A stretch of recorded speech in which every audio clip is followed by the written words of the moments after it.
আসসালামু আলাইকুম, স্বাগত জানাচ্ছি আরটিভির দুপুরের সংবাদে। আপনাদের সাথে আছি আমি পারফিন মিতু। সারা দেশে মৌসুমী বায়ুর প্রভাবে ভারী বৃষ্টিপাত শুরু হয়, জনজীবন প্রায় অচল হয়ে পড়েছে। এর ফলে চট্টগ্রামের পাহাড়ি অঞ্চলে ভূমিধসের ঘটনা ঘটেছে এবং চট্টগ্রাম বন্দর নগরীতে তীব্র জলাবদ্ধতার সৃষ্টি হয়েছে। আবহাওয়া অধিদপ্তর জানিয়েছে, গত 24 ঘন্টায় দেশের সর্বোচ্চ 211 মিলিমিটার বৃষ্টিপাত রেকর্ড করা হয়েছে। রাজধানী ঢাকায় বৃষ্টির পরিমাণ ছিল 28 মিলিমিটার।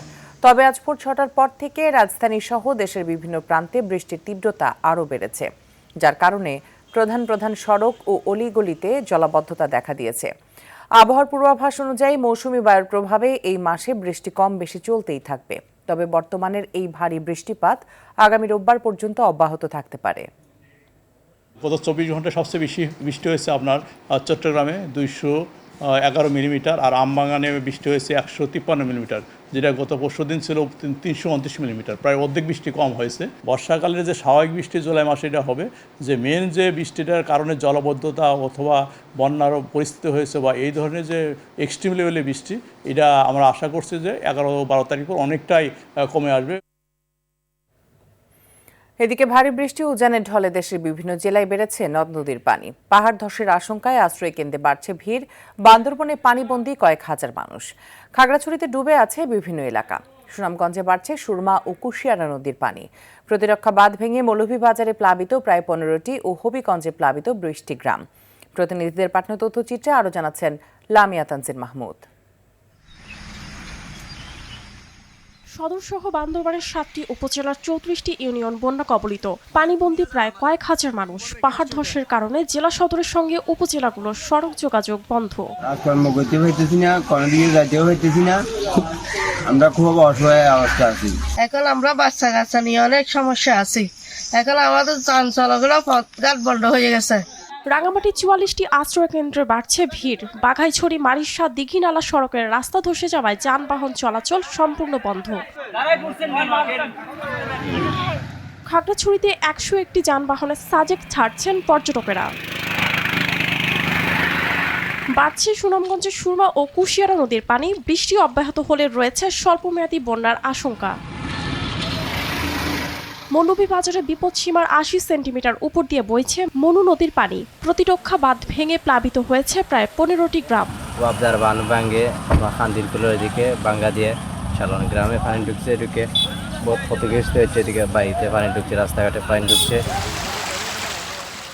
ভয়াবহ রূপ নিচ্ছে হবিগঞ্জের খোয়াই নদী। প্লাবিত হয়েছে অন্তত 15টি গ্রাম। তলিয়ে গেছে নিম্নাঞ্চলের বসতবাড়ি, রাস্তাঘাট ও ফসলি জমি।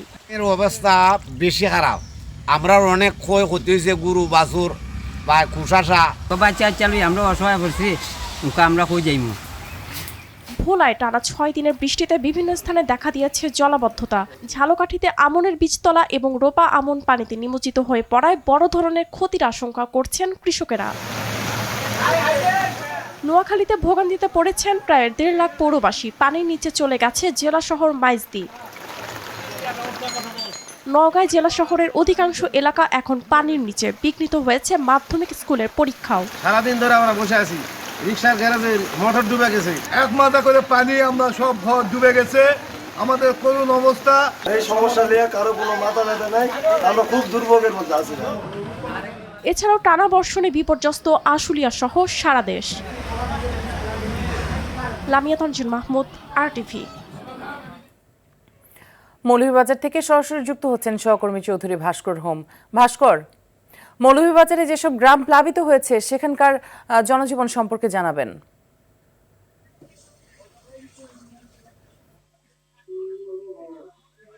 আপনাকে জানিয়ে রাখি, আমি এই মুহূর্তে দাঁড়িয়ে আছি রাজনগর পরিবেশের জেলার রাজনগর উপজেলার ট্যাংরা ইউনিয়নের হরিপ্রাসা বাজারে। এই বাজারের ঠিক 1.5 কিলোমিটার দূরেই কিন্তু একটি বিশাল একটি বাঁধ, এখানে বাঁধ ভেঙে কিন্তু এই এলাকার বেশ কিছু গ্রাম প্লাবিত হয়েছে। এবং আপনি হয়তো জানেন যে গত 3 দিনের টানা বর্ষণ এবং উজান থেকে নেমে আসা পাহাড়ি ঢলে কিন্তু মৌলভীবাজারের 2টি উপজেলা বন্যা কবলিত হয়েছে। বিশেষ করে গতকালকে কিন্তু প্লাবিত হয়েছে কমলগঞ্জ উপজেলার ইসলামপুরের মকাবিল নামক একটি এলাকাতে কিন্তু প্রতিরক্ষা বাঁধ ভেঙে কিন্তু প্লাবিত হয় এবং লোকালয়ে পানি প্রবেশ করে। এবং সেই সাথে কিন্তু আমি এখন যে জায়গাটায় আছি এই জায়গাতে কিন্তু হচ্ছে গতকালকে রাতেই কিন্তু বাঁধটা ভেঙে কিন্তু এখানকার প্রায় 10-12টি গ্রাম কিন্তু বন্যার পানিতে প্লাবিত হয়েছে। এবং সেই সাথেই কিন্তু মানুষজন কিন্তু রাতেই বাড়িঘর ছেড়ে বাজারে বিভিন্ন স্থানে ছুটে গেছেন। আমি এখন এই মুহূর্তে দাঁড়িয়ে আছি একটি কমিউনিটি সেন্টারের সামনে, জান্নাত কমিউনিটি সেন্টার। সেই সেন্টারে কিন্তু প্রায় 2 শতাধিক মানুষ আশ্রয় নিয়েছেন এবং এখনো কিন্তু ওরা এই কমিউনিটি সেন্টারের 3য় তলাতে অবস্থান করছেন এই এলাকার মানুষজন। পাশাপাশি আপনাকে জানিয়ে রাখি, বন্যা মোকাবেলার জন্য কিন্তু মৌলভীবাজার জেলা প্রশাসন ব্যাপক প্রস্তুতি গ্রহণ করেছে। এখন পর্যন্ত মৌলভীবাজার জেলা প্রশাসন 148টি আশ্রয়ন কেন্দ্র কিন্তু চালু রেখেছেন। যদি বন্যার পরিস্থিতি ভয়াবহ রূপ নেয় তাহলে সেটা মোকাবেলার জন্য পুরো প্রশাসন কিন্তু ব্যাপক প্রস্তুতি নিয়েছেন বলে আমাকে জানিয়েছেন মৌলভীবাজার জেলা প্রশাসন। তো সব মিলিয়ে এখন পর্যন্ত কিন্তু মৌলভীবাজার জেলার এই 2টি উপজেলায় ব্যাপকভাবে ভাস্কর, অসংখ্য ধন্যবাদ আপনাকে আমাদের সাথে যুক্ত হবার জন্য। দর্শক, এই বিষয়ে আরো জানাতে রাঙামাটি থেকে সরাসরি যুক্ত হচ্ছেন সহকর্মী ইয়াসিন রানা সোহেল।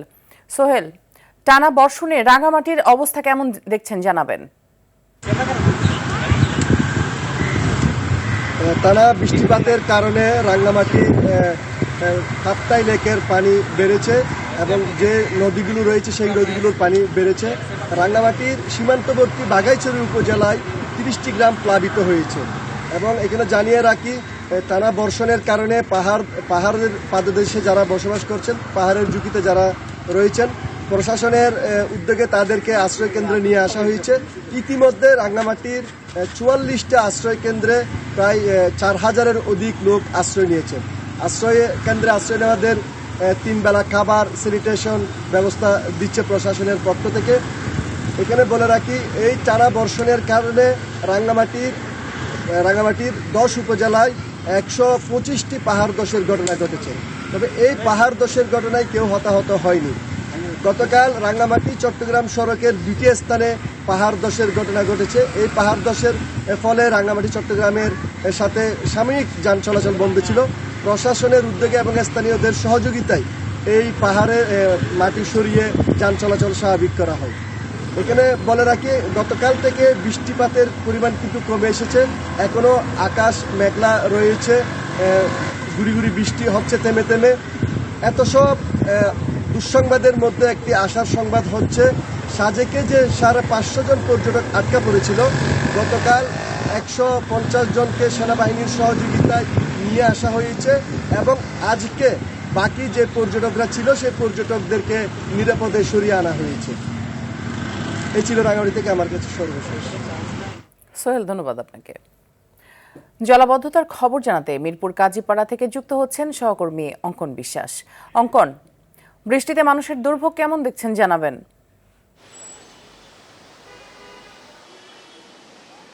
মিতু, ধন্যবাদ আপনাকে। আপনি যেমনটা জানেন যে গত কয়েকদিন ধরেই কিন্তু মৌসুমি বায়ুর প্রভাবে আমরা ভারী বর্ষণ লক্ষ্য করেছি ঢাকা এবং আশেপাশের এরিয়াতে, এবং এরই ধারাবাহিকতায় কিন্তু আমরা দেখেছি আজ সকালের ভারী বর্ষণের কারণে কিন্তু ঢাকা এবং আশেপাশের বিভিন্ন এলাকায় কিন্তু জলাবদ্ধতার সৃষ্টি হয়েছে। যেমনটা আপনি দেখছেন যে আমি এই মুহূর্তে আছি রাজধানীর মিরপুরের কাজীপাড়া এলাকায়। এখানেও কিন্তু বর্ষার কারণে তীব্র জলাবদ্ধতা সৃষ্টি হয়েছে এবং সকাল থেকেই কিন্তু আমরা দেখেছি এই এলাকায় ভারী বর্ষণের সৃষ্টি হয়েছে এবং তাতে কিন্তু সাধারণ মানুষের যে জীবন সেটা কিন্তু স্থবির হয়ে পড়েছে। কোথাও কোথাও আমরা দেখেছি যে হাঁটু সমান পানি, আবার কোথাও কোথাও দেখেছি যে বেশি পানি জমে রয়েছে। শুধুমাত্র প্রধান সড়কই নয়, এখানে কিন্তু আমরা দেখেছি যে অলিগলিতেও একই চিত্র। ফলে কিন্তু পথচারী থেকে শুরু করে সাধারণ মানুষ এবং যানবাহন সবাইকেই কিন্তু দুর্ভোগ পোহাতে হচ্ছে। আজ যেহেতু সাপ্তাহিক ছুটির দিন, তাই অন্যান্য দিনের তুলনায় কিন্তু মানুষের চাপ কিছুটা কম, কিন্তু তারপরে কিন্তু যাদের জরুরি কাজে বের হতে হয়েছে তাদের কিন্তু অনেকেই বৃষ্টিকে মাথায় রেখেই কিন্তু গন্তব্যের উদ্দেশ্যে রওনা হতে আমরা দেখেছি। কেউ কেউ ছাতা হাতে এখানে হাঁটছেন, কেউ আবার রেইনকোট পরে বেরিয়েছেন, আবার অনেকেই হেঁটে বেরোচ্ছেন এবং তাদের দুর্ভোগ কিন্তু সবচেয়ে বেশি। এদিকে জলাবদ্ধতার কারণে কিন্তু অনেক সড়কেই যানবাহনের গতি কমে গেছে। কোথাও কোথাও আমরা দেখেছি যে দীর্ঘ যানজট, আবার কোথাও কোথাও যে ভেতরের রাস্তাগুলো রয়েছে সেখানে সামান্য যানজট আমরা লক্ষ্য করেছি। অন্যদিকে অনেক মোটরসাইকেল এবং ব্যক্তিগত গাড়িও কিন্তু পানির মধ্যে ধীর গতিতে চলছে এবং কিছু কিছু জায়গায় আমরা এটাও লক্ষ্য করেছি যে গাড়ি উল্টে যাওয়ার ঘটনাও কিন্তু এখানে ঘটেছে। স্থানীয়দের সাথে আমরা কথা বলে যেটা জানতে পেরেছি যে বৃহস্পতিবারেও কিন্তু প্রায় সারাদিনই থেমে থেমে মুষলধারে বৃষ্টি হয়েছে এবং সেই পানি কিন্তু পুনরায় নেমে যাওয়ার আগেই কিন্তু ভোর থেকে আবারও সেই ভারী বর্ষণ শুরু হওয়ার কারণে কিন্তু জলাবদ্ধতা আরও বেড়েছে। তাদের অভিযোগ যে অল্প সময়ের বৃষ্টিতে যেসব এলাকায় পানি জমে যায় সেখানে টানা কয়েকদিনের বৃষ্টিতে কিন্তু পরিস্থিতি আরও খারাপ হয়ে পড়ে এবং বৃষ্টির কারণে কিন্তু সবচেয়ে বেশি একদিকে বলা যায় যে খেটে খাওয়া মানুষরাই সবচেয়ে বেশি ভোগান্তিতে পড়ছে। যারা প্রতিদিনের আয়ের উপর নির্ভরশীল তাদের অনেকেই কিন্তু বলছে বৃষ্টি হলে তাদের কাজের জন্য বের হতে হয় আর যা তাদের জন্য কষ্টসাধ্য হয়ে ওঠে। এদিকে আবহাওয়া অধিদপ্তরের থেকে আমরা যে তথ্য পেয়েছি সেটা হচ্ছে আগামী শনিবার পর্যন্ত কিন্তু এই বৃষ্টি অব্যাহত থাকতে পারে, কিন্তু এটি থেমে থেমে হবে বলেও কিন্তু তারা জানিয়েছে। এদিকে নগরবাসী আমাদের আরও অভিযোগ করেছে যে রাজধানীতে টানা বৃষ্টি হলেই কিন্তু যে জলাবদ্ধতার সৃষ্টি হয় এটি তাদের নিয়মিত সমস্যায় পরিণত হয়েছে বর্তমানে। ড্রেনেজ ব্যবস্থা এবং সীমাবদ্ধতা, পানি নিষ্কাশনের ধীরগতি এবং নিচু এলাকায় পানি জমে থাকার কারণে কিন্তু প্রতিনিয়ত সাধারণ মানুষকে এই ভোগান্তি পোহাতে হচ্ছে। সব মিলিয়ে টানা বৃষ্টিতে যদি আপনাকে একটু বলি, সব মিলিয়ে টানা বৃষ্টিতে কিন্তু সাধারণ মানুষের জীবনে খুব বাজে একটি প্রভাব পড়েছে এবং এই বৃষ্টি যদি সামনে আরও অব্যাহত থাকে তাহলে ধন্যবাদ আপনাকে আমাদের সাথে যুক্ত হবার জন্য। এদিকে বাজেটে নিত্যপণ্যের শুল্ক কমানো হলেও কমেনি ভোগ্যপণ্যের দাম। মাছ, মাংস, ডিম, আলু সহ অধিকাংশ পণ্যের দাম বেড়েছে। সেই সাথে অস্বাভাবিক হারে দাম বেড়েছে পোলাও চালের। ক্রেতারা বলছেন কোনো কিছুই নিয়ন্ত্রণে নেই সংশ্লিষ্টদের। আরও জানাচ্ছেন বিপুল দেবরায়। একদিকে ঝুম বৃষ্টি, অন্যদিকে অস্বাভাবিক নিত্যপণ্যের দাম, দুইটি যেন বড় ভোগান্তিতে ফেলেছে সাধারণ ক্রেতাদের। রাজধানীর কাউরান বাজারে মাছ, মুরগি, গরুর মাংসসহ কাঁচামরিচের ঝালের প্রভাব পড়েছে বাজারে। টমেটো 150 টাকা বেড়ে বিক্রি হচ্ছে 250 থেকে 260 টাকা, কাঁচামরিচ 20 টাকা বেড়ে বিক্রি হচ্ছে 80 টাকায়। তবে পেঁয়াজ রসুনের ঝাঁচ রয়েছে কিছুটা স্বাভাবিক। কাঁচামরিচ 20 টাকা প্রতি বাড়ছে কেজি প্রতি, তারপর শসা 20 টাকা কেজি প্রতি বাড়ছে, টমেটো প্রায় 100-150 টাকার মতো বাড়ছে। যে পণ্যটার জন্য ট্যাক্স কমিয়েছে ওইটার জন্য যে রিফ্লেকশনটা ওইটা এখন পর্যন্ত কিন্তু পড়ে নাই। এটা দেশি মুরগি 100 টাকা বেড়ে বিক্রি হচ্ছে 750 টাকায়, কিন্তু গরুর মাংসের দাম 800 টাকা সাইনবোর্ডে ঝুলানো হলেও 950 টাকায় বিক্রি হচ্ছে বলে অভিযোগ করেন ক্রেতারা। আজকে দেশি মুরগির বাজার অনেক বাড়তি, কালকে 650 টাকা বেচছি, আজকে দেশি মুরগি 700 থেকে 750 টাকা কেজি। বেশি হয়তো মাল আসেনি, আর জন্য মাল পাওয়া যায়নি। আমাদের এখানে কাস্টমার চাপেন, এই আগে মনে করেন 880 বেচতাম, 80, 70, 50। আমরা তো ভাবছিলাম বাজেটের পরে মেবি কমবে, কিন্তু আসলে দেখা যাচ্ছে যে আপনার মাংসও কিনছে আমি প্রায় 1000 টাকা করে কেজি পড়ছে, 950 টাকা করে নিচে। এদিকে স্বস্তিতে নেই মাছের বাজারও। অন্যদিকে পোলাও চালের অস্বাভাবিক দাম চালের বাজারের অস্থিরতা বাড়িয়েছে বলে অভিযোগ করেন বিক্রেতারা। পোলাও চালের দাম অস্বাভাবিকভাবে বাড়তি, 180-200 টাকা কেজি, এগুলো 120 টাকার চাল। দেশি মাছের বাজার একটু চড়া, বিশেষ করে আমাদের একেবারে নদী নালার যে মাছগুলো সেগুলো একবার আকাশচুম্বী। বাজেটে 60টি নিত্যপণ্যের শুল্ক কমানো হলেও তার প্রভাব বাজারে না পড়ার কারণ হিসেবে বাজার মনিটরিংয়ের দুর্বলতা বলে মনে করছেন সংশ্লিষ্টরা। বিপুল দেবরাই, RTV, ঢাকা। রাজধানীতে বেড়েছে পথকুকুরের সংখ্যা। প্রায় এগুলোর আক্রমণের শিকার হচ্ছেন পথচারীরা। সংক্রামক ব্যাধি হাসপাতালে প্রতিদিন ভ্যাকসিন নিতে আসছেন অন্তত 100 জন। প্রাণী বিশেষজ্ঞরা বলছেন সুষ্ঠু পরিকল্পনার মাধ্যমে ক্ষতি ছাড়াই প্রাণী ও মানুষের সহাবস্থান সম্ভব। সাদিয়া কানিজের 2 পর্বের প্রতিবেদনে আজ থাকছে প্রথম পর্ব। পথচারীদের কুকুর আক্রমণের শিকার হওয়ার এসব ভিডিও মাঝে মাঝে সামাজিক যোগাযোগ মাধ্যমে ভাইরাল হচ্ছে। তবে এআই যুগে সত্য মিথ্যা যাচাইয়ের সুযোগ সবসময় সাধারণ মানুষের হয় না। রাজধানীর সংক্রামক ব্যাধি হাসপাতালে তার প্রমাণ মিলল ঠিকই। কুকুরের কামড়ে পায়ে গভীর ক্ষত নিয়ে চিকিৎসকের শরণাপন্ন হন উত্তর বাড্ডার এই ব্যক্তি। নগরে কুকুরের উপদ্রব বাড়ার কথা জানালেন আরো অনেকে। কুকুরটা মনে করেন যে প্রায় 5 হাত থুইয়া পড়ছি, পরে পিস্তনে এই জায়গাটা কামড় দিয়ে আমার অতিরিক্ত পরিমাণে কুকুরের উপদ্রব বেড়ে গেছে, যার যে জন্য মানুষের রাস্তায় হাঁটতে পারছে না। এমনকি পাশাপাশি কিছু কিছু কুকুররা আছে যে মানুষকে দেখলে শুধু শুধু কামড়ে বসার মতো অবস্থা করে। একটা কুকুরকে যখন আমি ঢেল মারবো সে তো অবশ্যই আমার কামড় দিবে, আর আমি যদি তার সাথে খারাপ ব্যবহার করি সে তো আমার সাথে খারাপ ব্যবহার করবে। রাস্তায় এমন দলবদ্ধ কুকুরের বিচরণও কম নয়। অনেক সময়ই এগুলো তাড়া করে পথচারীদের। প্রতিরোধ করলে ঘটে দুর্ঘটনাও। কুকুরগুলো আছে সরকার ভ্যাকসিন দিলে তাহলে ওরা কামড় দিলে মানুষের বেশি ধরবে না, আগে দিছি, কিন্তু ইদানিং অনেক বছর থেকে বন্ধ। কুকুরের শরীরে বডিতে একটু ভাইরাসের মতো হয়, যখন ওইটা হয় তো কুকুরগুলো একটু মানে অ্যাগ্রেসিভ হয়ে যায়। তো ওরা মনে করেন লোকাল যে মানুষগুলো থাকে ব্যাগ বা হাতে কোনো কিছু দেখলে ওরা একটু অ্যাগ্রেসিভ অ্যাটাক করে আর কি। এখন এগুলোর যদি আপনার প্রপার ভ্যাকসিনেশন দেওয়া থাকতো তাহলে ওই যে অ্যাটাক করলেও মানুষের প্রবলেম হতো না। কিছু কিছু কুকুরে দেখা গেছে কি শরীরে পোকামাকড় হয়, এই জন্য দেখা গেছে অনেকে দুর্গন্ধ ছড়ায়, মানুষের অনেক প্রবলেম হয়। কুকুর কামড়ালে আতঙ্কিত না হয়ে দ্রুত চিকিৎসা নেওয়ার পরামর্শ ডাক্তারদের। কামড়ানোর সাথে সাথে জায়গাটা যে ক্ষতস্থান এটা পরিষ্কার পানি, সাবান পানি দিয়ে কমপক্ষে আধা ঘন্টা ভালো করে ধৌত করতে হবে। এটা নিয়ে কোনো ধরনের করা যাবে না, তাহলে ভাইরাসের সাথে সাথে মরে যায়। এতে ভাইরাসের সম্ভাবনা 90% কমে যায়।